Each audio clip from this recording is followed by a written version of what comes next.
C'est parti. Alors, donc première inspiration, et ça m'a fait, parce que je me suis posé quand même la question, effectivement, qu'est-ce qui, au départ, quand j'ai commencé l'impro fin des années 90, qu'est-ce qui me plaisait? Moi, je suis vraiment, je ne suis pas le seul parmi vous, mais je suis vraiment de la génération, moi, quand même, en termes d'humour et de ce qui me plaisait à l'époque, c'était quand même pas que, mais pas mal les inconnus, en fait. Moi, j'ai vraiment grandi là-dedans. Alors, ça vous fait marrer qu'on parle des inconnus, mais n'empêche que je pourrais dire que quand j'ai commencé l'impro, au tout départ, je crois que la connerie des inconnus, on pourrait dire les nuls, tout ça, je crois que j'avais envie de reproduire un peu ça sur scène. Donc ça, c'était juste pour vous dire que les inconnus, c'est quand même quelque chose dans lequel on a vécu dans les années 90, ça passait tout le temps à la télévision, on en a gardé, il y a plein d'improvisateurs, d'improvisatrices après, qui ont mis des inconnus, des nuls, des références, des guignols de l'info dans leur spectacle, mais pas que. Et donc je me dis, tiens, c'est vrai que les inconnus, j'adorais ça, et notamment j'adorais au sein des inconnus un comédien qui s'appelle Didier Bourdon, qui est pour moi les deux autres sont très bien, mais qui est pour moi le meilleur des comédiens. Et j'avais envie de commencer un peu en humour avec un sketch qui est issu d'un spectacle de théâtre, en fait, un truc, pas du tout des références télévision qu'on connaît peut-être plus. Là, c'est un sketch qui s'appelle Le Cid, et c'est un sketch dans lequel il y a plusieurs auditions, plein de personnes différentes qui pourraient venir faire une audition pour Le Cid. On va faire un focus sur Didier Bourdon, et on va voir donc 2 passages où il est tout seul. Puis après, je vais passer à la fin où ils sont tous les 3. Et ce qui est assez intéressant dans ces extraits-là, c'est que lui, quand il passe tout seul, vous allez voir la variation des rythmes qu'il effectue, en fait, ce qui fait que le spectateur est toujours en haleine parce qu'on est avec lui dans ses intensités. Alors, c'est très caricatural, parfois même cliché, mais n'empêche qu'on est vraiment en termes de rythme, et purement de rythme, dans un rythme court et intense, et on est suspendu à ses lèvres. Il utilise beaucoup cette règle des 3 dont on va beaucoup parler, c'est-à-dire de faire une fois, de faire 2 fois, de faire 3 fois, notamment sur leur passage de la fin, et même aussi un peu avant, vous allez voir. Et puis, vous allez voir qu'ils décrochent tous ensemble, qu'ils se font plaisir et qu'ils assument de se faire plaisir, et que c'est aussi ça l'improvisation. Là, on est dans un genre café-théâtre, mais un genre café-théâtre que peut-être vous et nous avons fait beaucoup et qu'on continue à faire. On pourrait dire que Lifetime, c'est quand même un spectacle de café-théâtre. Donc, il y a plein de trucs qui me plaisaient dans cet extrait-là, l'esprit, l'ambiance et déjà la rythmique. Et je vous propose donc de découvrir ce premier extrait. Allez. Silence, messieurs, silence, s'il vous plaît, en coulisses. Pour l'audition du Cid de Robert Corneille, s'il vous plaît, vous allez au centre de la scène, vous regardez le metteur en scène, vous dites le début de la tirade du Cid et vous vous arrêtez lorsque retentit la clochette. Merci. Au suivant. Je viens d'arriver à l'instant même. Ce ne peut être qu'une erreur. Ah, bonjour, monsieur le metteur en scène, je ne vous avais pas vu. Je me présente, je m'appelle Edmond de Charnacé, je suis comédien professionnel. Mon curriculum vitae, j'ai fait 3 ans de conservatoire, 1 mois d'expression corporelle, 1 an pour m'en remettre, 2 ans de diction et 11 ans de chômage. J'y vais.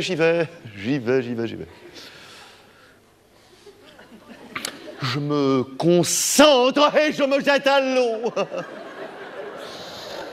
Nous partîmes 500, mais par un pro renfort. Nous ne vîmes 3000 en arrivant au port. Pardon? Et 12 ans de chômage. Merci, monsieur. Un premier passage, je vous mets son second passage. Alors, évidemment, c'est ce comique de répétition où ça, c'est le fondement du sketch, et à chaque fois, ils sont refusés. Et il y a une petite rupture à la fin de chaque passage.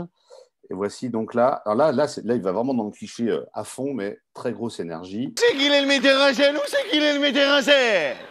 Où c'est qu'il est le metteur en scène? Où c'est qu'il est le metteur en scène? Où c'est qu'il est le metteur en scène? Ah, bonjour, monsieur le metteur en scène. Je me présente, je m'appelle David Cohen. Je travaille dans le prêt-à-porter. Je viens de sortir un super caleçon avec marqué Peace and Love. Love derrière, peace devant, ça va rien redonner. J'ai envie de me lancer dans le théâtre. Alors j'y vais.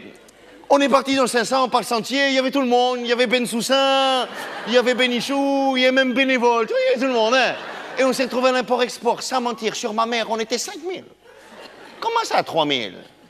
Allez, 4000! Attends, tu me prends pas, alors tu prends mes blousons, là. C'est mon nouveau logo. Tu connais Lacoste, là, le crocodile. Tu connais Puma, tu connais Nick. Eh ben ça, c'est un Puma qui se fait niquer par un crocodile. Non, moi, laisse tomber. Ça veut dire quoi, ça? Et enfin, on va à la fin du sketch où là, ils se retrouvent tous les trois.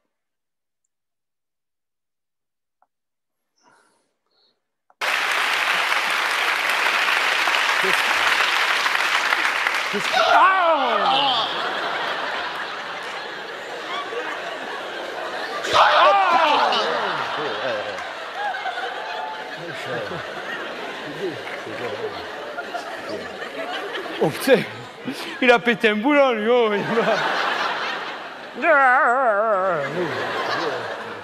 Il a pété un boulon, lui, hein. Bon, tu viens, approche-toi, parce qu'il y a le... Il a pété un boulon, lui, hein. Bonjour. Monsieur l'état en scène, on vient de Marseille, alors si on peut passer l'audition, si c'est pas trop vous demander. On peut? D'accord. Alors allons-y. Allez, l'ambiance. Allez. Là. Qu'est-ce que tu fais là-haut? Qu'est-ce que tu fais? Il cherche le boulon, là. Ils sont braves dans le fond. Allons-y, ambiance. Cigale, allons-y.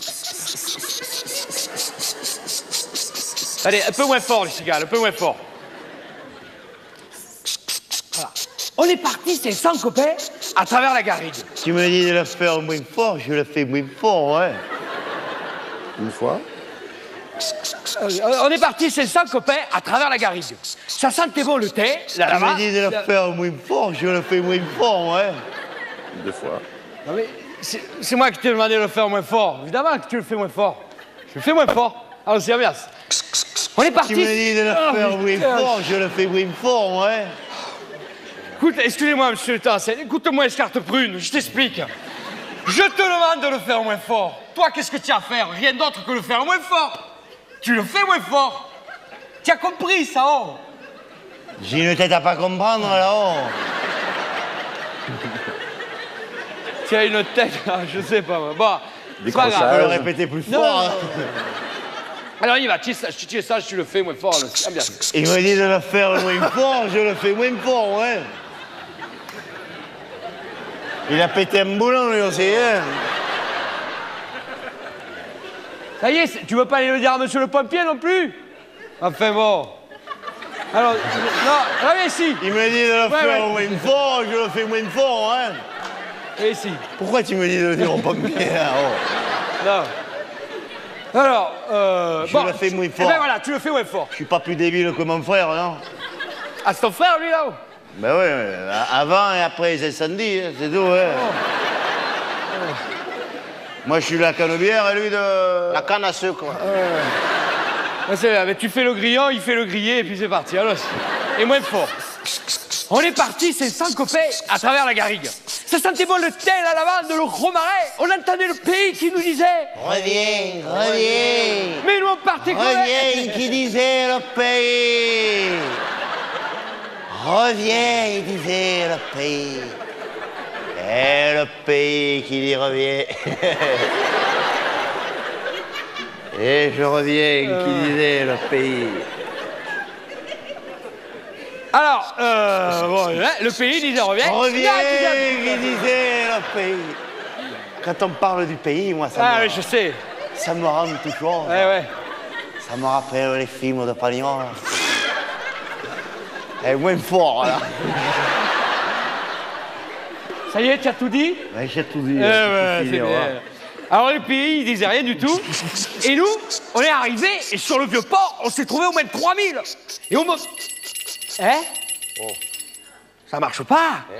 Non mais pourquoi ça marche pas?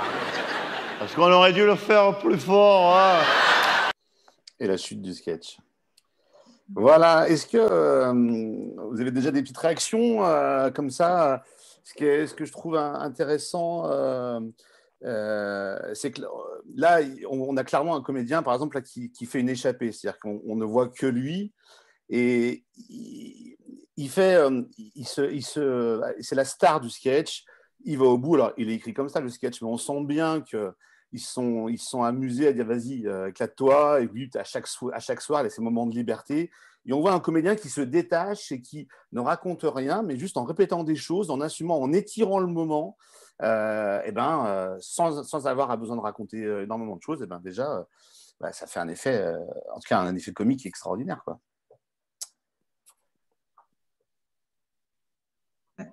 Eh ouais. Je sais pas, je vous laisse si vous voyez des choses aussi que vous voulez dire, réagir. Ah, je vous entends pas. Parle Valentin, mais on t'entend pas. Moi, allô, oui. vous m'entendez? Oui. Est-ce que tu m'entends? En fait, moi, ce qui est marrant, c'est que déjà, c'est mon sketch le plus. Enfin, j'adore Les Inconnus et je crois que c'est un des sketchs que je kiffe le plus au monde. Et en fait, ce qui est marrant, c'est lorsque, en fait, il passe vraiment lumière, ombre, même s'il est quasiment tout le temps. Il est tout le temps dans la pénombre, en fait, mais il est tout le temps là. Mais il arrive en fait à sortir, comme tu dis, et après à revenir et à refaire parler. Je ne sais plus comment il s'appelle le deuxième comédien, mais c'est vrai que c'est très marrant d'avoir c'est marrant d'avoir il s'éclate, il sort de la lumière, c'est un peu ce qu'on a essayé de faire au tout début avant le confinement, de sortir de la lumière et par lui-même en fait de revenir et de se remettre un peu à sa place au niveau de la scène et de laisser les autres un peu plus réagir, un peu plus reprendre le dessus, quoi. Ouais. Puis après, ce qui est intéressant aussi, c'est qu'il est un second personnage, en fait. Enfin, dans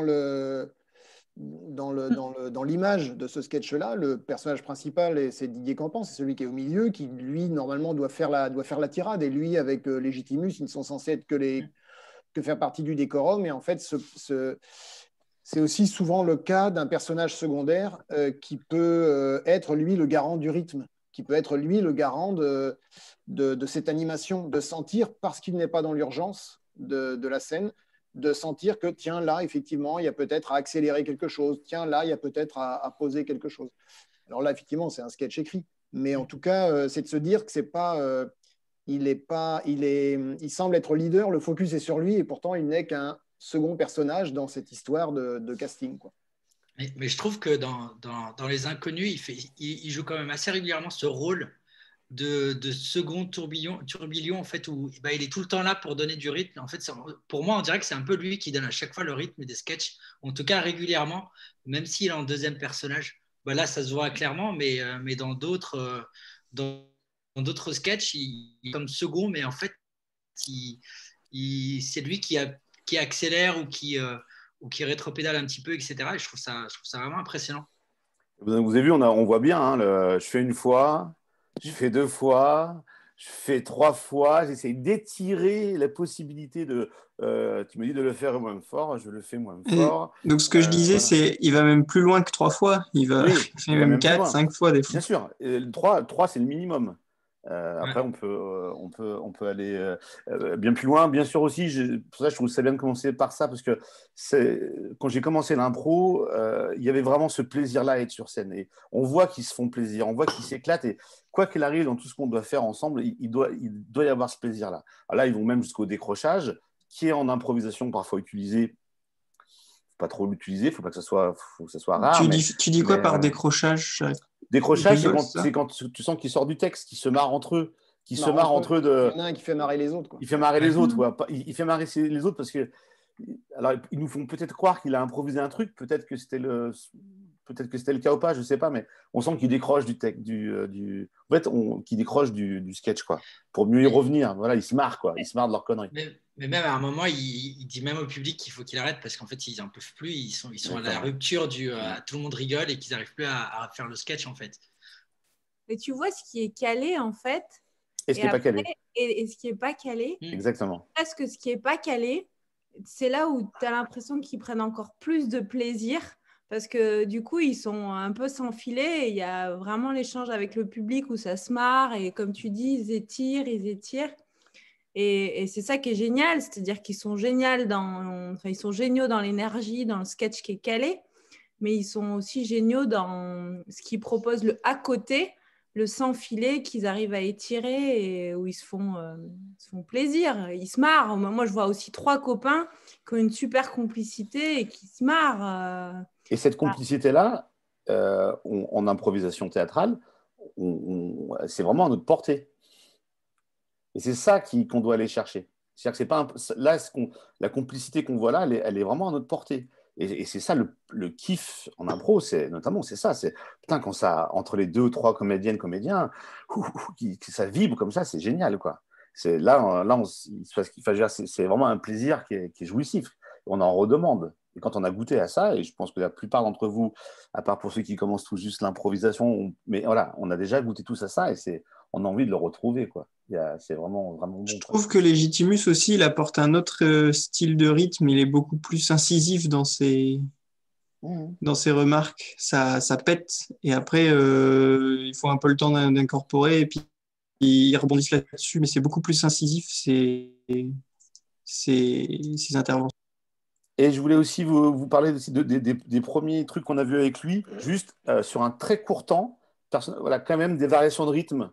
Des fulgurances, des montées de voix, des changements de rapidité. Mais qu'est-ce que tu dis ? Il va à fond, il exagère, il tend sa voix, il joue avec ses timbres. Là, on est sur des accents, mais en tout cas, et ça fonctionne, quoi. Le public, on est happé parce qu'il est dedans, il y croit, et il est rythmique, en fait, même si c'est des passages très courts. Voilà. Je vous propose de continuer parce que moi je suis garant du temps. Le programme il y a plein de choses à nous montrer. Voilà. Alors, on va partir sur autre ambiance, toujours du théâtre. Et comment on fait pour repartager voilà, c'est bon, c'est reparti. Donc, on va repartager. Donc là, on est sur encore du théâtre. C'est un extrait d'une pièce de Feydeau qui s'appelle Un fil à la patte.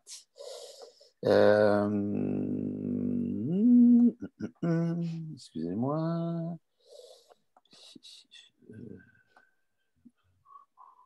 Comment je fais pour... Voilà. Donc, ici, dans cet extrait, c'est la Comédie Française, c'est assez récent, ça a 2-3 ans. Un comédien assez incroyable qui s'appelle Christian Eck. Donc là, vous allez voir c'est une scène où, donc bien sûr, ça joue sur le quiproquo. Vous allez voir, il y a un homme qui a un accent espagnol, me semble-t-il, qui pense que ce Christian Eck, que vous allez remarquer, parce qu'il est tout en noir, il est chauve, il pense que ce Christian Eck est l'amant de sa promise. Sauf qu'il ne l'est pas. Donc ça, c'est la scène. Et vous allez voir, là, ce qui est intéressant, c'est les grosses variations de rythme dans l'ensemble de la scène. La règle des 3 qu'on va retrouver encore. Il y a plein de petits climax, encore une fois. Climax, c'est un mot qu'on utilise beaucoup. Donc climax, je rappelle, c'est le fait de faire monter une énergie à son paroxysme, faire monter la scène au plus haut. Il y a beaucoup d'action-réaction. Et vous allez voir aussi tout le travail de Christian Eck, donc je rappelle qui est chauve et qui est tout petit en noir. Pour moi, on sent qu'il a eu des trouvailles en impro, en mise en scène. C'est-à-dire que je suis presque sûr que son metteur en scène, qui est Jérôme Deschamps, lui a dit vas-y, éclate-toi, improvise des choses, on gardera certains trucs. Vous allez voir, à un moment donné, il s'amuse avec les bouclettes du personnage en face, il lui touche les pompons, tout ça. Ça sent le truc a été inventé en impro, bien sûr qu'ils ont gardé en répète. Donc, comme quoi l'impro aussi peut servir pour les comédiens qui répètent des pièces. Et il y a aussi le fait d'utiliser ce qu'il y a là. Alors là, on est dans un genre burlesque, on n'est plus dans le café-théâtre. Et ben, je vous propose de voir ça. On y va. Voilà comment elle s'appelle. Qui elle? L'homme. Quel homme? L'homme, il est solide. Ah, oui.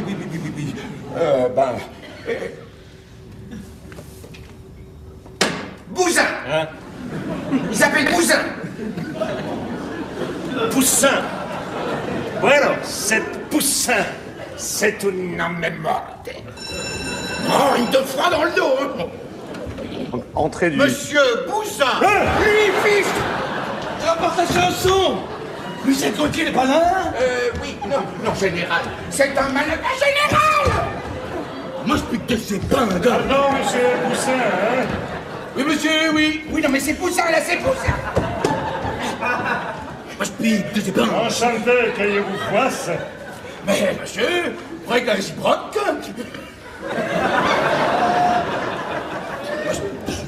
Donnez-moi votre casque.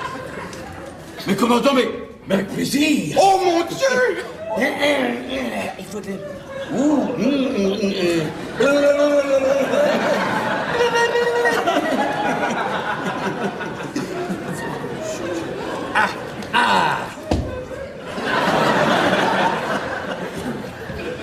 Merci la mienne.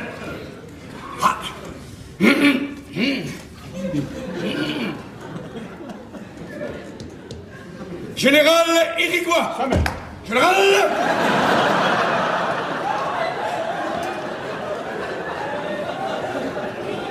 Maintenant, dis-moi, vous les libres domine à la matine. Demain à la matinée. Ah, demain matin. Il faut que je... Alors, demain matin... Non.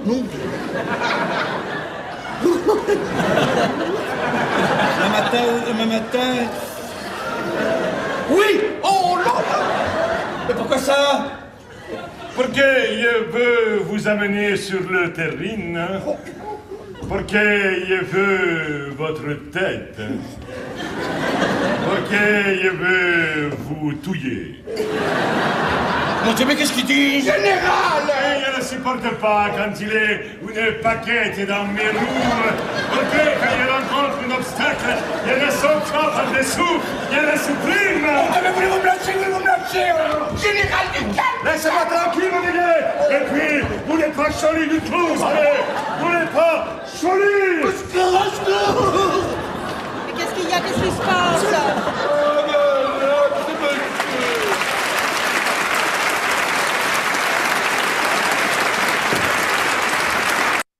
Voilà, j'arrête pour l'extrait.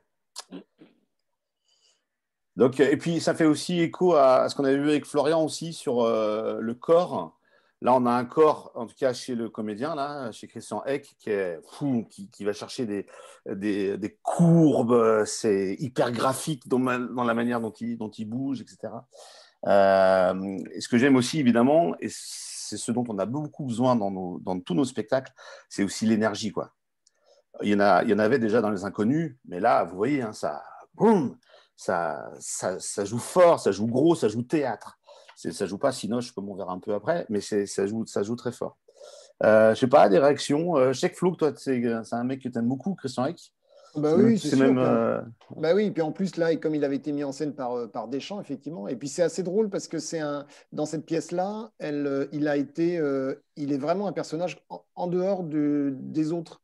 Il n'a pas du tout le même physique que les autres. Les autres sont dans le verbal, c'est un Feydeau. Alors effectivement, Feydeau, c'est très, très verbal. Et lui, il est complètement dans le corps. Il est dans un autre registre. Donc c'est assez curieux. Et du coup, il crée l'attente. Dans cette pièce-là, en fait, il réapparaît 4 fois, 2, 3 fois, je ne sais plus. Et en fait, on sent que ça crée une attente dans le public. Et ça aussi, ça rythme. Ça crée un rythme dans la totalité de la pièce, quoi. La règle des trois. Et Christian Eck, il est juste exceptionnel, ce mec, hein. Moi, j'adore tout ce qu'il fait. Là, j'ai vu dernièrement le dernier Knock, là, celui avec Omar Sy, bon, qui est pas génial en somme toute, mais qui est assez sympa quand même malgré tout, qui est un peu méconnu et qui a été détruit par la critique. Mais alors, Christian Eck en facteur dans Knock, il est exceptionnel. C'est le meilleur du film. Ouais, il sort du lot. Ouais. Oui, là, la règle des trois, on la retrouve à 2-3 moments. On la retrouve quand il le prend par le callback, là, ce mouvement sur lequel ils insistent beaucoup. Il y a le moment aussi où il y a donc le Christian Eck, il est au milieu de deux, puis il y a l'autre qui a la moustache plus petit qui lui fait ça. Et puis voilà, ça, vous voyez, on retrouve. Hein, c'est des Et il y a une sorte de danse, c'est une chorégraphie, et donc s'il y a danse, il y a musique, même s'il n'y a pas de musique, mais on l'entend parce que les chœurs font comme s'il y avait une musique, quoi, puisque c'est une sorte de chorégraphie. Ouais. Donc, déjà, comme il joue avec son carnet, enfin, et son stylo et l'attache élastique, on voit au début, il la tire pour écrire, ensuite, il fait tomber son carnet, et ensuite, il lance son carnet comme ça. C'est juste... là aussi, il y a trois phases différentes, mais ça monte à chaque fois. Et Et c'est rigolo parce oui. qu'en fait, il garde le focus tout le temps. Moi, il m'a fait vachement penser à Louis de Funès aussi dans sa mimique et tout ça. Et même quand il s'exprime pas, même si l'autre comédien, je sais pas comment il s'appelle, est sur le côté, il prend jamais le focus en fait. Alors que tout à l'heure, on voyait Didier Bourdon, même s'il parlait pas au départ, rien que quand il bougeait, il était déjà, c'était déjà sur lui en fait. Et donc là, Christian Eck, on voit bien, il est vraiment tout le temps, tout le temps, tout le temps, même s'il fait un mouvement répétitif. Enfin, les autres autour, ils sont effacés, quoi. Oui, puis on sent dans cette pièce-là, mais peut-être comme dans le sketch tout à l'heure, qu'en fait, s'il y a une connerie qui va arriver, c'est par lui que ça va arriver. Et donc, en fait, le spectateur, il est focalisé parce qu'il se dit, il crée une attente chez le spectateur, et le spectateur a envie, et il sait que le génie ou la connerie va arriver par lui, quoi. Donc, ouais, il y a un... Et puis aussi le message aussi un peu, moi, ce qui m'inspire avec ces deux scènes, c'est que parfois en impro, on veut être un peu, on cherche l'équilibre entre les comédiens qui sont sur scène. C'est-à-dire qu'un peu à toi, un peu à moi, un peu à toi, un peu à moi, voilà. Et c'est bien parfois, mais c'est parfois aussi une erreur, parce qu'il faut absolument pouvoir laisser toujours la possibilité à une comédienne, un comédien sur scène, de s'envoler en fait. Il faut avoir la générosité nécessaire en tant que sur scène, de dire, oh là mon pote Flo, il est en train de partir, et faisons tout notre possible pour qu'il s'envole. Mais si on vient le couper, si on lui empêche ou qu'on veut se placer, alors il y a la générosité de ceux qui sont sur scène, mais il y a aussi au comédien ou la comédienne qui est en train de faire ça, de dire ok, là je m'envole, j'en ai conscience, je pars. Et je travaille, je refais une fois, 2 fois, 3 fois, j'exagère, je varie mes rythmes pour arriver au déséquilibre. À ce moment, on est tous là accrochés à ce qui se passe. Et du coup, bah ouais, je fais un solo d'1 minute, 2 minutes, je pars dans mon truc, et moi je suis juste au service. Ça montre aussi ça, que c'est pas toujours... équilibré. Il ne faut pas que ce soit toujours équilibré. Ça peut. Moi, je trouve ce qui est incroyable, c'est lorsque il bouge, il fait des gestes forts et en fait, à un moment, et à chaque fois, il a une pause de quelques secondes avec une position qui est juste incroyable. Il suspend. Ouais, il suspend un peu le truc et c'est vrai qu'il paraît petit par rapport au général, mais en fait, il prend tout l'espace juste avec le fait de suspendre en fait dans quelques secondes sa posture. Et ça, c'est très musical. C'est très musical. C'est je fais. Je suspends et je continue. Et ça marche, quoi. Donc, si je me rends compte que je suis en train de faire ça, je sais que si à un moment donné, je vais suspendre, je sais que je vais créer de l'effet. Ça va améliorer mon interprétation, tout ça. Je vous propose de continuer. Cette fois-ci, on passe au cinéma. Où je trouve que dans ce qui est intéressant dans le cinéma, parfois, ça se rapproche pas mal aussi de ce qu'on peut vivre en impro. C'est-à-dire que dans le cinéma, c'est des petites scènes qui sont un peu isolées. On passe d'appartement à une maison. Bref. Et donc, je trouve ça aussi intéressant d'utiliser le cinéma. En plus, là, on va aller sur un film qui a été réalisé par Maïwenn, c'est Police. Et dans ce film-là, Maïwenn, d'ailleurs, comme Claude Lelouch, qu'on verra après, elle utilise beaucoup l'impro dans ses films. D'après ce que je sais de mes lectures. Bien sûr, il y a le canevas, elle a un scénar, mais elle laisse beaucoup de champ libre aux comédiens. Donc, on va découvrir une scène que vous avez peut-être déjà vue pour ceux qui ont vu le film.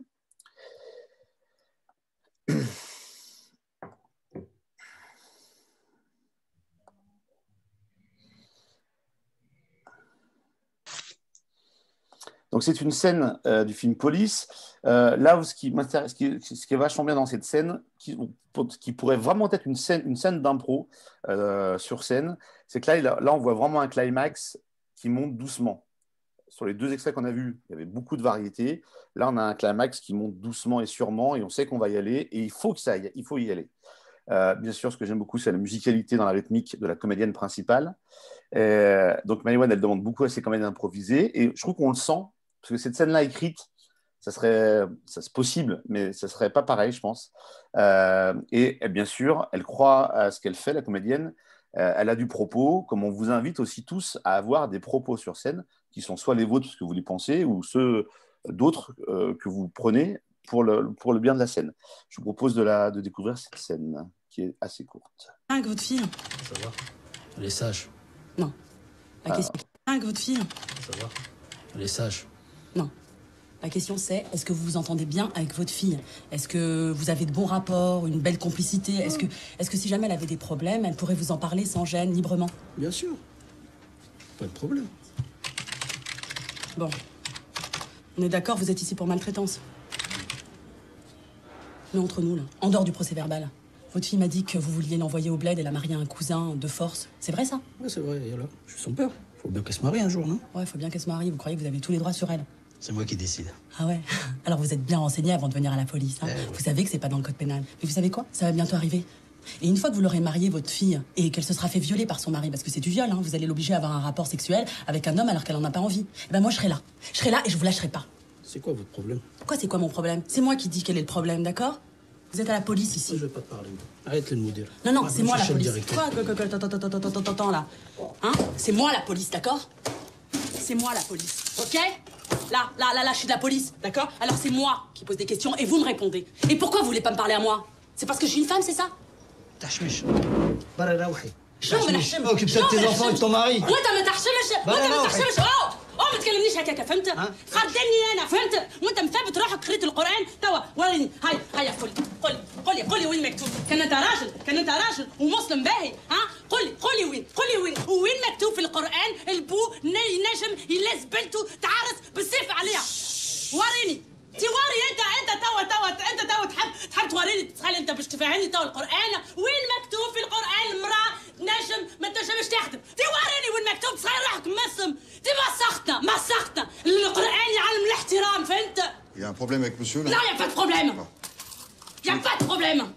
Tu veux boire quelque chose? Un verre d'eau. Françoise. Je vous propose de continuer, puis on en parle juste après, donc avec un autre extrait de film, cette fois-ci de Claude Lelouch, qui lui aussi utilise beaucoup la spontanéité de ses comédiens durant ses films. D'ailleurs, les comédiens ne savent souvent pas le scénario, ne savent pas vraiment où ça va. Et donc là, c'est une scène qui est assez mythique d'Annie Girardot, avec donc c'est Les Misérables, 95, il y a Boujna qui est en face d'elle.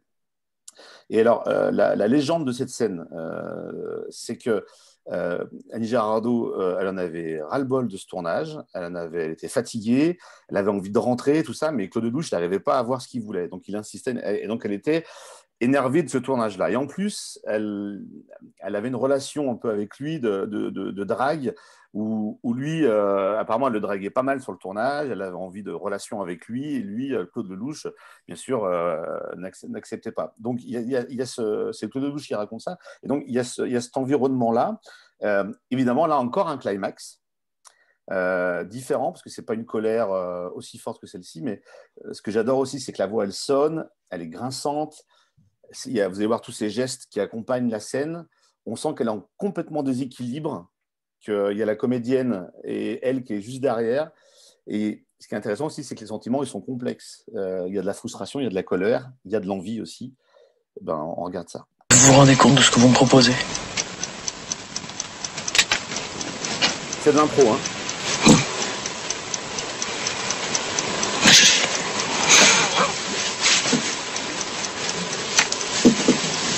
J'ai oublié de dire, il y a un truc important, c'est que la scène, c'est qu'elle vient de demander à cet homme qu'elle héberge depuis de quelques mois pendant la guerre, elle lui propose d'avoir une relation sexuelle avec elle, ce qu'il refuse. Voilà. C'est important quand même que vous compreniez la scène. Arrêtez, je ne veux pas vous toucher, très bien, machin, je ne toucherai plus. Voilà. Même plus que je vous aiderai à marcher. D'abord, vous pouvez marcher tout seul maintenant. Voilà. Je prends mon feuille, un truc, bon, je sais bien, vous êtes mariés, vous êtes d'accord, mais elle n'est pas là. C'est même pas, je vais la revoir, peut-être vous n'êtes pas.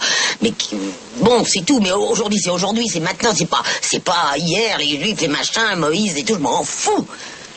Moi, je suis là, je vais crever, on va tous crever bientôt. Alors moi, je vais peut-être crever, moi, tout à l'heure. Alors, je vous demande ça, c'est hors frontière, c'est tout, c'est comme ça, alors peut-être qu'on peut... C'est là, c'est dans l'espace. On n'a pas besoin Oh, bien sûr, tout... Alors, si on devait être bien vivre comme ça, tout ça, formidable, moi, je suis d'accord. Moi, j'ai rien eu de tout ça, tu comprends. Alors, toi, peut-être t'as eu tout ça, peut-être très bien. Moi, je suis une conne, je suis vulgaire, je suis tout ça, mais moi, ce que je voulais donner, je voulais donner. Alors, m'emmerdez pas. On se reverra plus jamais. Alors, c'est tout, je vous demande pas, je vais pas tromper votre femme, vous n'avez pas trompé, rien. Vous auriez pu être mort. Vous êtes vivant. Vous êtes là, pauvre con. Et vous êtes là, et tout. Et puis il y a même mon mari, l'autre con aussi. Et il vous aime et tout. En plus, il est jaloux. Abruti. Il est jaloux, en plus, il n'y avait rien. Mais à un moment, je vous vois là, vous comprenez, moi je suis une femme quand même, j'en ai encore pour un petit moment. C'est tout, ça va passer très vite, tout ça. Voilà, Agnès Girardot. Donc voilà, donc vous voyez, ce qui est intéressant avec le cinéma, c'est que c'est des scènes courtes comme ça, mais qu'on pourrait vraiment tout à fait retrouver sur une scène d'impro. Par exemple, là, ce que j'aime bien avec Anne Girardot, c'est que sa thématique, c'est et ça pourrait tout à fait arriver en impro, c'est l'amour, j'ai envie de toi, mais qu'est-ce qui nous empêche de. Et vous voyez, elle ne raconte pas des choses de dingue, elle a pas forcément, c'est pas hyper littéraire, mais elle y met des tripes, elle joue avec les mots, elle revient dessus, et on sent qu'il y a une idée qui vient nouvelle, qui se rajoute, pour finalement dire, mais pourquoi on ne fait pas l'amour? Qu'est-ce qui t'en empêche maintenant? C'est ça la thématique de la scène. Mais elle prend le temps de développer ça, quoi. Et voilà, pareil, ça monte, puis elle repart, puis elle respire, elle fait des silences, une petite suspension, puis elle repart. Voilà, si vous avez un peu des réactions sur à la fois Maïwenn, le film de Maïwenn et le film de Lelouch. Pas de problème.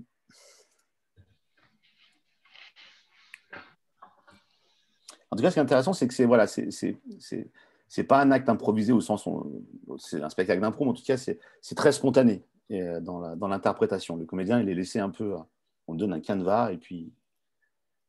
Moi, je trouve que dans ces moments-là, c'est aussi dur pour l'autre personnage de savoir quand c'est le moment d'arriver, pour l'autre comédien, quoi. Parce que là, on voit dans le film de Maïwenn, là, quand l'autre, il lui dit tout va bien, tu as besoin de quelque chose et qu'elle répond un verre d'eau, en fait, je trouve que ça permet aussi même d'exploser le climax, et je trouve qu'il lui fait que lui accompagner, parce que pour une phrase toute simple, elle va lui répondre avec tout son ton et toute son énergie, et du coup, ça montre...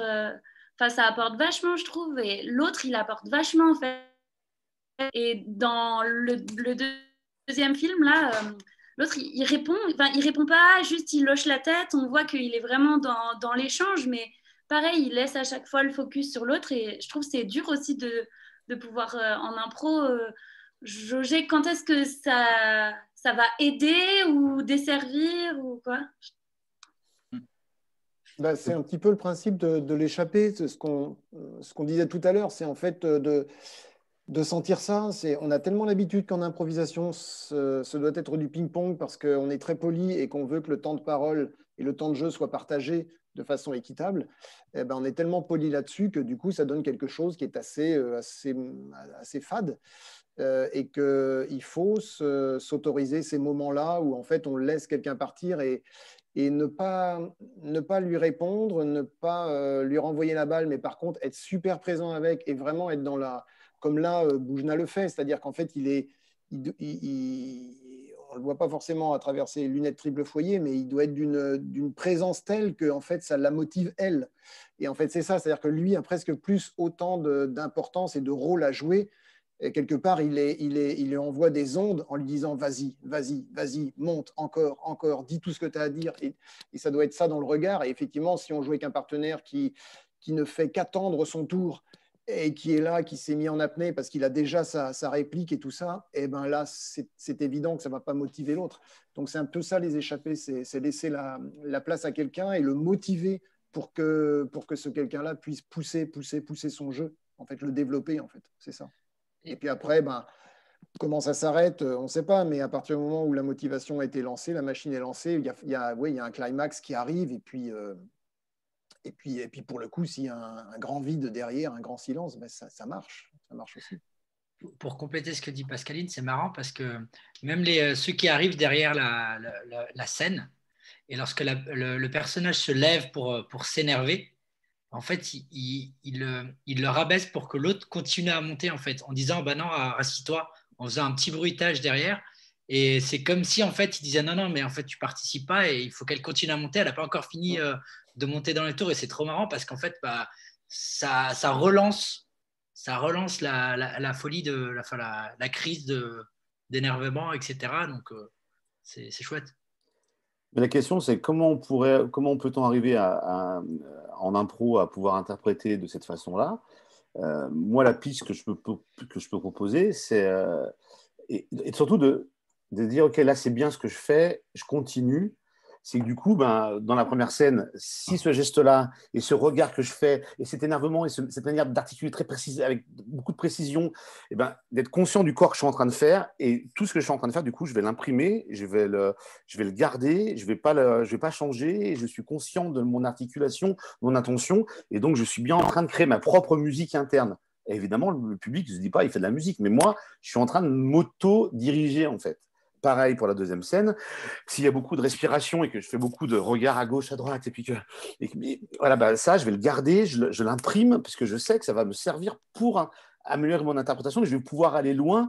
Et cette respiration, je la fais une fois, je la fais deux fois, je la tritouille, je la travaille. Annie Girardot fait beaucoup de comme ça, bah, ça, je le fais, je le garde. Vous voyez, c'est ça, en fait, à quoi ça sert. Pour pouvoir avoir la chance parfois d'arriver à interpréter comme ça. C'est pas toujours possible. Hein. Il y a aussi quand ça se présente, c'est bien. Il y a aussi le passage en arabe aussi qui est fort, je trouve. Ça fait monter aussi. Et après, elle repasse en français encore plus fort. Enfin, ça.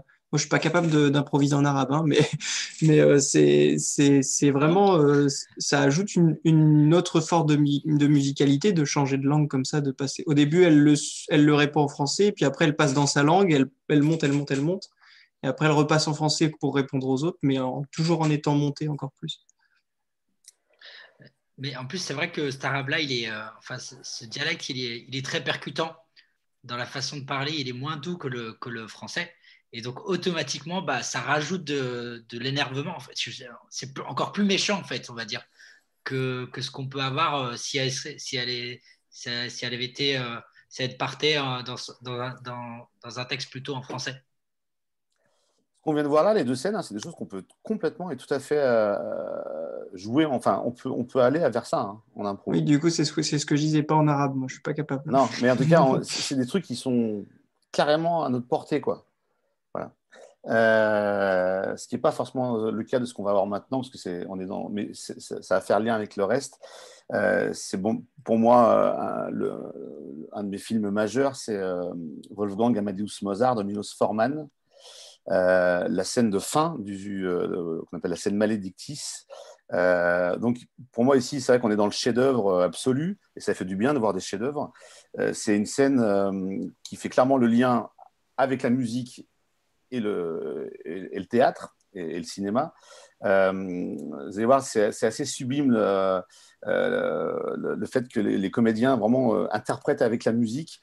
La scène, elle est assez passionnante parce qu'en termes de variation de rythme, c'est assez génial. On passe de la douceur à l'agacement, à la complicité. Vous allez voir toutes les variations qu'il y a, toutes les suspensions. Le comédien qui joue Mozart, lui, il est habité corporellement, bien sûr, par sa musique, parce qu'il est en train de composer en direct une œuvre et il doit la faire. Il n'a pas les moyens de l'écrire, donc il demande à un autre musicien de l'écrire avec lui. Il se trouve que s'il est dans cet état-là, s'il est fatigué, c'est à cause de l'autre musicien, mais bon, ça c'est le film.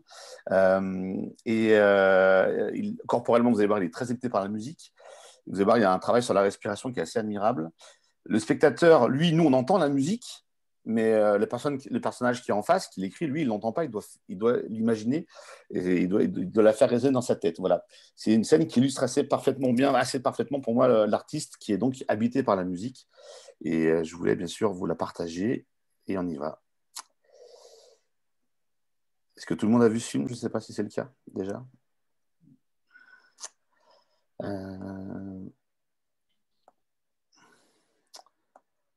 Donc c'est sur la vie de Mozart et c'est la dernière scène du film. Il est fatigué parce qu'il fait la fête, parce qu'on le pousse au travail et il écrit un requiem en direct et il a besoin des services de l'autre. Alors ça commence ici. Où me suis-je arrêté? Tac.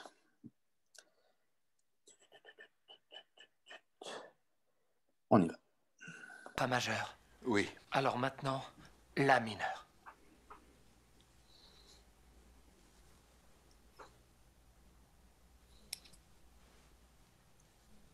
La mineure. Oui. Confutatis, la mineure.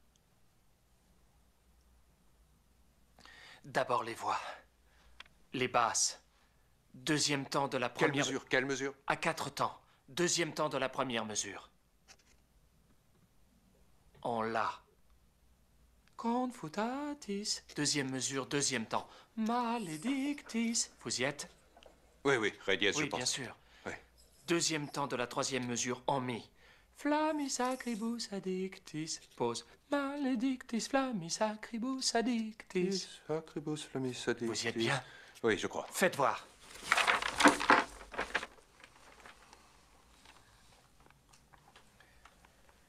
Confutatis, maledictis, flammis acribus addictis, maledictis flammis acribus addictis. Bien. Et maintenant les ténors. Quatrième temps de la première mesure en Do. Confutatis. Deuxième mesure. Quatrième temps. Ré. Maledictis. Très bien. Oui, oui, oui, continuez. Deuxième temps de la quatrième mesure en Fa. Flammis acribus addictis, flammis acribus addictis. Maintenant l'orchestre. Second basson, trombone, basse, avec les basses notes identiques, même rythme. Premier basson, trombone ténor, avec les ténors.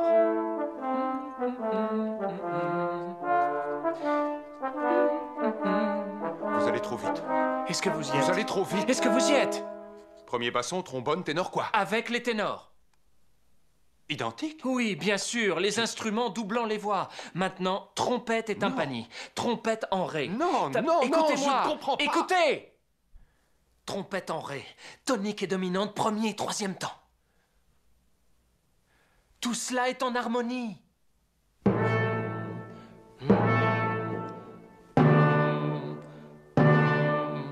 Oui, oui, oui.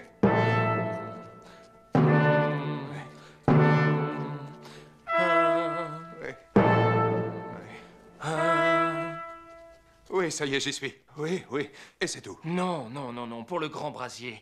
Corde à l'unisson, ostinato en La. Comme ça. Prochaine mesure, la montée. Est-ce que vous y êtes? Oui, oui. Montrez-moi.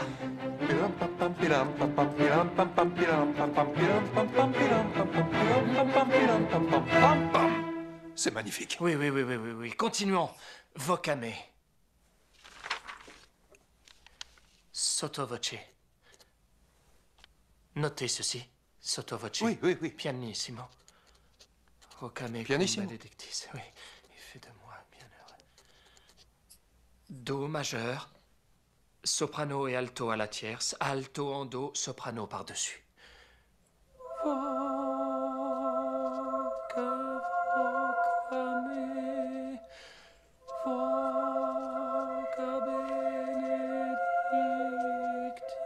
Les sopranos montent en fa sur le second vocat? Oui. Oui, oui. Et sur dictis. Oui. Et en dessous, les violons en arpège.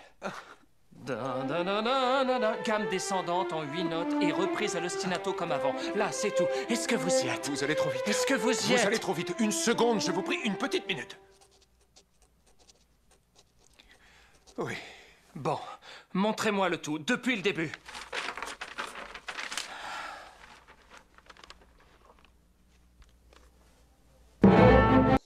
Voilà.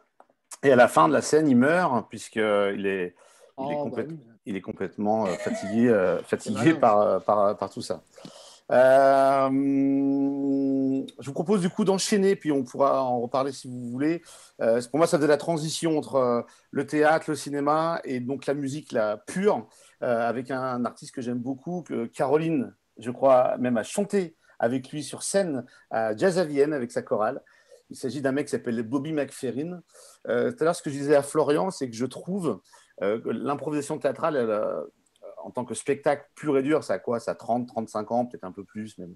Tandis que la musique improvisée, la danse improvisée existe depuis bien plus longtemps. Et je crois que dans la manière de travailler et la manière de jouer sur scène, il y a parfois à aller chercher comment les musiciens ou les danseurs improvisent. Et parfois, on est plus proche dans la manière d'improviser d'un musicien ou d'un danseur que d'un comédien de théâtre qui ferait jamais d'impro et qui ferait que du texte. On est plus proche de ces modes de fonctionnement-là. C'est ce que je crois, c'est ce que je perçois aujourd'hui. Voici donc Bobby McFerrin, qui est tout seul, c'est un chanteur, spécialisé dans tout ce qui est percussion corporelle, bien sûr la voix, enfin vous allez voir ça, lui il monte sur scène, il ne sait pas ce qu'il va faire. Et donc ce qui est intéressant avec cet extrait, c'est qu'il joue avec ce qui est présent, il utilise ce qui est là, il garde, vous allez voir qu'il s'amuse beaucoup avec le public, comme on peut faire parfois aussi en impro, mais malgré le fait malgré cet amusement avec le public, il garde toujours le tempo et la tension. Il est dans le oui et à fond, vous allez voir, il s'amuse, il joue comme les inconnus au départ, beaucoup de plaisir à être là. Et à partir de petits éléments répétitifs, il cherche et développe doucement les possibles. Comme nous parfois, à partir d'un geste, d'un mot, on cherche, on développe un personnage, un corps. Lui, il fait pareil en musique. Il ne se regarde pas faire, il est dans l'instant présent, humilité et puis intensité. Je vous laisse découvrir ça. Donc, Bobby McFerrin.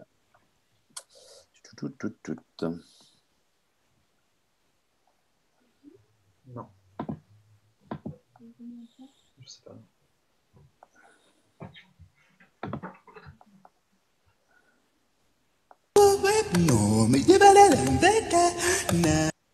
Je vous mets à l'endroit que je voulais.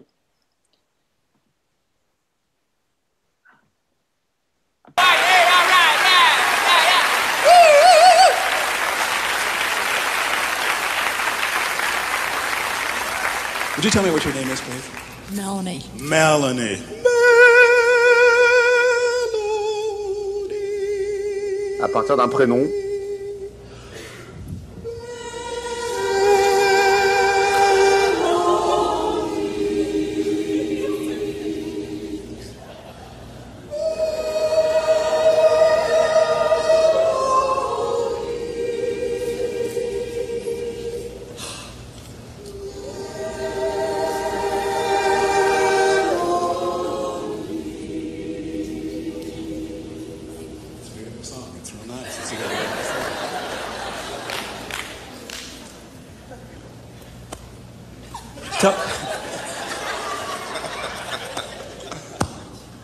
Hold this for me, would you?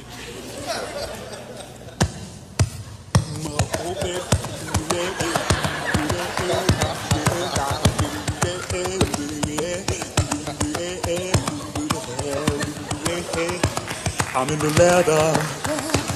I'm in the leather. I'm in the leather.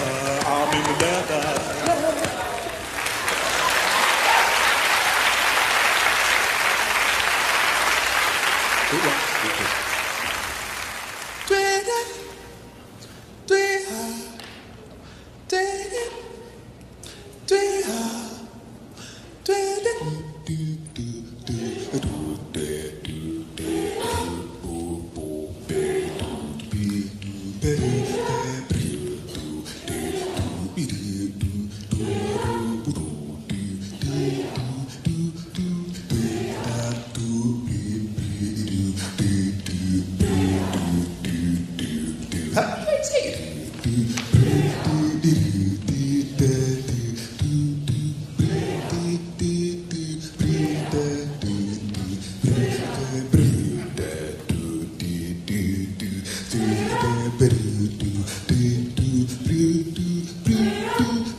some of these guys over here with these ties to take some solos.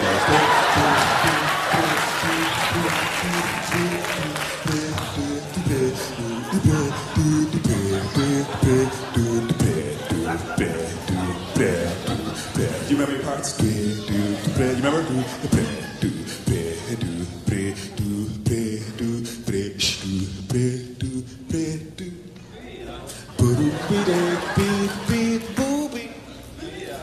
This just these guys here.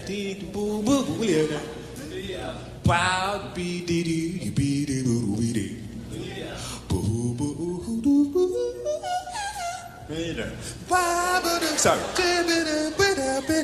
Bria. Bria. Bria. Bria. Bria.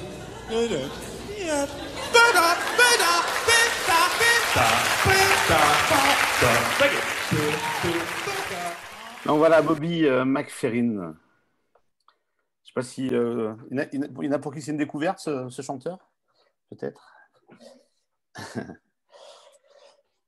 Et je ne sais pas, déjà sur ces deux extraits, vous voulez réagir, dire quelque chose? Qu'est-ce qui vous parvient comme ça? Alors là, on est loin... Enfin, avec Blue Mission, on est loin du théâtre, c'est sûr. Quoique. C'est assez théâtral, quand même, ce qu'il fait.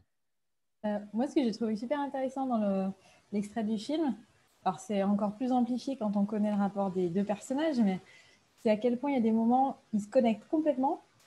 Et t'en as même un quand ils sont vraiment connectés, et oui, ils comprennent, ça y est, il est en train en même temps de noter, il comprend ce que dit l'autre, il va l'emmener un cran plus loin, et à chaque fois, il y a ce côté-là, puis de temps en temps, ils se reséparent à nouveau, avec des interrogations. Ah oui, mais attends, les ténors, ils font quoi? Et toujours cette amplitude après aussi, même sur le rythme, et le côté, ça ralentit aussi, et ça augmente, avec tu l'entends, vous comprenez, et du coup, j'aime beaucoup ce rapport-là, où de temps en temps, ils sont complètement connectés, de temps en temps, mais même la seconde d'après, ils sont déjà plus connectés. Et je trouve que c'est super intéressant sur ce passage-là. Plusieurs fois, il revient et il dit « Est-ce que vous y êtes? Est-ce que vous y êtes ?» Il répète au moins 4 fois. Ah, mais à chaque fois, ça redonne une intensité différente en plus, c'est ça qui est fort. Et moi, je trouve qu'ils s'apportent autant l'un à l'autre. Ouais. En fait, c'est réel, je pense que c'est réellement un ping-pong et ils s'apportent vraiment autant l'un à l'autre. Parce qu'il y en a un qui n'y est pas, l'autre il dit « Mais attends, est-ce que vous y êtes ?» Et chacun, en fait, se nourrit des paroles de l'autre pour rebondir et pour repartir, en fait. Et je trouve ça vraiment super intéressant. Et c'est vrai qu'il y a une sorte de connexion qui se fait. Il y a vraiment égalitaire, en fait. Il n'y a personne qui est vraiment au-dessus de l'autre, à aucun moment, je trouve. On est un peu dans la transe aussi, hein, parce que derrière, il y a la fatigue, il y a la maladie, il y a la mort qui rôde. Et malgré tout ça, on continue, on va au bout. Donc c'est intéressant aussi en termes de jeu. Parce que c'est vrai que quand l'un ne parle pas, il fait une gestuelle qui le garde présent dans la scène pendant que l'autre parle et vice-versa en fait. C'est pareil pour l'autre, lorsqu'il reprend des choses, l'autre continue à gesticuler un petit peu pour garder le rythme et garder la présence en fait.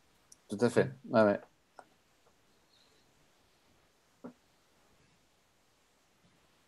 Moi, je veux bien partager un truc avec Bobby là, parce que. Ah ouais, parce que toi tu l'as côtoyé. Alors, il n'avait pas le même âge, hein, c'est sûr. C'était l'été dernier et ce qui, moi, m'a impressionné, justement, c'est qu'il arrivait à peine à monter les marches pour venir sur la scène. On a fait à peine un échauffement là, l'après-midi, histoire de caler, mais vraiment 2-3 trucs. Et en fait, quand il arrive, moi, ce qui m'a vraiment marqué, c'est qu'il y a 2 choses qui m'ont énormément marqué. C'est qu'il est quand même énormément avec tout son corps, même s'il était donc très très fatigué. En fait, on a l'impression qu'il communique, mais vraiment de ses cheveux jusqu'à ses doigts de pied, c'est impressionnant. Et en même temps, le truc qui est d'une puissance et qui fait que c'est comme si on était tous sur la même onde, c'est qu'en fait, quand il te regarde, parce qu'il regarde en fait, pour qu'on soit à la même note, j'ai pas l'impression qu'il nous montre quelque chose. C'est vraiment une espèce d'intensité de contact, je sais pas comment dire, enfin vraiment, c'est comme s'il communiquait l'onde en fait, et on se met dessus. Et en tout cas, moi, je l'ai ressenti comme vraiment quelque chose qui se faisait par le regard, quoi, et qu'il n'avait pas besoin de dire quoi que ce soit, quelque part, on se calait, quoi. Voilà. Moi, ce que j'aime avec l'extrait de Bobby McFerrin, c'est que ce qu'on ressent beaucoup en musique improvisée, Et ce que moi, je tends à essayer de faire qu'on ressente ça dans nos spectacles, c'est pas facile, c'est que ça se passe maintenant et tout de suite. Ce qu'on est en train de vivre, c'est génial maintenant et tout de suite. Et on utilise tout ce qu'on utilise. En tant qu'artiste, tu es disponible à tout ce qui peut se passer, à être dans ce truc de oui et de ok, bien sûr, je continue, mais je maintiens une tension. Et j'ai du plaisir à faire les choses. Et on vit quelque chose ensemble de fort. Et j'essaie d'être le plus investi dans ce que je fais pour que les gens. Lui, il a juste un micro, un jean et un t-shirt et il crée des trucs incroyables devant 1000 personnes, quoi. Et c'est cette capacité à maintenir l'intention de la foule, en fait, avec rien. Avec rien, avec un micro et sa voix, quoi. C'est balèze, quand même. Donc, voilà, moi, je pense aussi que je tends, moi, ce qu'on a travaillé un petit peu il y a une semaine en compagnie, on a travaillé avec des musiciens, de comment aussi je peux utiliser mon corps sur scène pour accompagner l'impro d'un autre, pour éventuellement jouer un personnage, comment je peux utiliser ma musique, ma voix. Je pense qu'il y a moyen de s'amuser avec tout ça, en fait, dans nos interprétations.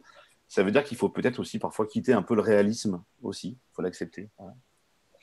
Je vois Florent. Après, Alexandre, juste un petit truc, puisqu'on est vraiment dans des rencontres là qu'on fait les mercredis, et notamment on est sur l'inspiration de chacun, qu'effectivement, toi, c'est pas un truc qui t'est tombé dessus, parce que moi, je connais un petit peu, c'est que tes parents t'ont traîné à Jazz à Vienne depuis tout petit, et que finalement, tu as connu et tu as fréquenté la musique bien avant l'improvisation théâtrale, et qu'il y a aussi ça que tu as senti à travers la musique, et où tu nous as souvent dit que l'improvisation théâtrale, c'est du jazz. C'est-à-dire que nos instruments, c'est nos voix, c'est nos corps, mais tu te plais à nous concevoir, nous les comédiens, comme des jazzmen sur scène, quoi. Et je fais peut-être que c'est 21h43, donc on va peut-être libérer tout le monde. Mais du coup, ce que je vous propose, c'est que je vais vous envoyer je vous envoie un lien. Est-ce que tout le monde le reçoit, ce lien, dans le chat? Ne l'ouvrez pas maintenant. Vous irez voir. C'est bon, tout le monde là? Oui. Vous irez voir ce soir, demain, quand vous voulez. Juste pour finir en parlant de Miles Davis, qui est un trompettiste américain hyper connu, qui est une des grandes stars du jazz. Et je me suis maté hier soir un documentaire sur lui sur Netflix. Et il demandait à ses musiciens, et c'est ces musiciens qui témoignent, ils disent Miles Davis, il disait: je vous paie pour répéter sur scène. Sur scène, venez vivre et créer. Venez corriger vos erreurs sur scène. Et je veux que vous fassiez des choses que vous ne savez pas faire, le moins possible. Et donc, moi, à la répéter, par contre, venez avec votre bagage technique et venez vivre sur scène, créer sur scène l'instant. Et je crois que c'est ça l'improvisation, c'est de créer maintenant. C'est pas de répéter des trucs en amont, c'est faire des choses uniques maintenant et tout de suite. Et si possible, à chaque spectacle, d'aller chercher des trucs un peu nouveaux et pas rester que dans ces savoir-faire qu'on maîtrise bien. Alors, ça c'est Miles Davis et sa philosophie. Et vous allez voir là un extrait que j'adore. Vous prendrez le temps de le regarder parce que ça dure quand même 5 minutes. L'histoire, c'est qu'il est sur scène. En plus, c'est sur un morceau de Michael Jackson qui s'appelle Human Nature, qu'ils ont un peu jazzifié pas mal. Et il y a un saxophoniste qui s'appelle Kenny Garrett qui vient. Mais son micro, à lui, ne marche pas. C'est des micros portables et son micro, il ne marche pas. Et donc, vous pouvez avancer à peu près à 3 minutes 40 par là. Pas obligé de voir tout le début. Et donc, il y a Miles Davis qui est, lui, à à l'apogée de sa carrière. Il est 2-3 ans avant de mourir. Il est hyper charismatique. Il n'en fait pas des tonnes. Il dit à son pote: viens jouer dans ma trompette où mon micro est branché. Donc, tu as le saxophoniste qui vient. Et en termes de scéno, c'est assez beau parce que tu as le saxophoniste qui vient jouer dans la trompette de l'autre. Et Miles Davis, lui, il est comme une statue, il ne bouge pas. Il offre son micro à l'autre. Et Kenny Garrett, qui est un saxophoniste que j'adore aussi, il improvise. Et ce que j'aime bien dans cette impro, c'est que c'est comme un monologue. Essayez de le voir comme un monologue. Ici, lui, il ne va pas dans tous les sens. Il cherche toutes les possibilités autour d'une note, de quelques notes. Alors, il fait un A1, un A2, un A3, un A4. La tension, elle est omniprésente. Il y a le regard, la présence de Miles Davis qui, lui, mâche son chewing-gum et dans son truc. Et tu as en face, tu en as un autre qui, lui, rentre en transe, en fait, Et c'est théâtralement assez génial. Le froid, Miles Davis, et le chaud, celui qui joue. Et le climax, encore une fois, on en reparle de ce mot-là, va monter doucement pour arriver à la fin, à un moment donné, où l'improvisateur est en transe, exactement comme si on pouvait être en transe à la fin d'un monologue où on utilise son corps, on se tape sur la poitrine, on crie, on dit des mots, on dit des émotions. Pour moi, c'est le même processus. Essayez de voir ça comme un process, comme le process, en fait. Évidemment, c'est de la musique, mais moi, je crois qu'on peut s'inspirer de ça pour improviser. Pas que, évidemment, mais on peut s'inspirer de ça. Donc, je vous laisse le découvrir tranquillement, avec un bon casque sur les oreilles, et puis d'écouter ça, et puis voilà, quoi. Et puis Flo, merci beaucoup de m'avoir écouté. J'espère que ça vous a intéressé. Et puis, par rapport au cours, Flo, tu voulais dire un petit mot? C'est le mot qu'en fait on ne sait pas grand-chose, mais c'est juste qu'effectivement, il est possible que courant mois de décembre, ça puisse reprendre. Si c'est ça, c'est le 15 décembre, en fait, si toutefois on nous l'autorise de reprendre les activités. Alors moi, je n'ai pas suivi ça de très près. Je sais pas si c'est. Il me semblait que c'était que ce qui concernait le scolaire, mais non, c'est possible. En tout cas, si c'est pas décembre, ça peut être en janvier. Et c'est ça. Vous avez des infos plus précises que moi? Ouais, il y a les théâtres, les cinémas qui vont réouvrir. Ouais. Donc, à partir du 15 décembre, c'est théâtre, ciné qui réouvre. Voilà. Après, est-ce que ça c'est pour les c'est pour les cours en collectif et tout ça, voilà. Ouais, c'est pas. Ouais. Mais donc, peut-être que que le demain repas de Noël le mercredi 16 décembre. Le 16, c'est un mercredi? Ouais. Peut-être qu'on fera un cours avant Noël, ouais, c'est ça. On va regarder ça, quoi. Ça serait cool. Merci Déborah pour le petit lien là. Jacob Collier aussi, super musicien, improvisateur. Voilà. Et peut-être pour finir, je pense pas qu'il faille vouloir reproduire du théâtre sur scène en impro. C'est ma conviction du moment. Il faut vouloir créer des bons moments de spontané, en fait, mais qui peuvent aller chercher dans tellement de directions. Mais vouloir recréer du théâtre comme au théâtre, à mon avis, c'est pas forcément ce qui a le plus intéressant. Ce qu'il faut justement pas vouloir créer du théâtre tout à fait sur scène. C'est ma pensée du jour. Je dis pas que j'ai raison. Je dis pas que j'ai raison, mais je dis pas que j'ai tort. Non, voilà, bref. Ça m'habite en ce moment, ces questionnements. Eh bien, écoutez, à bientôt. Merci beaucoup de votre écoute. Merci Alex. Merci, bonne soirée. À très vite. Ciao, ciao. Salut. Ciao. Merci. À bientôt.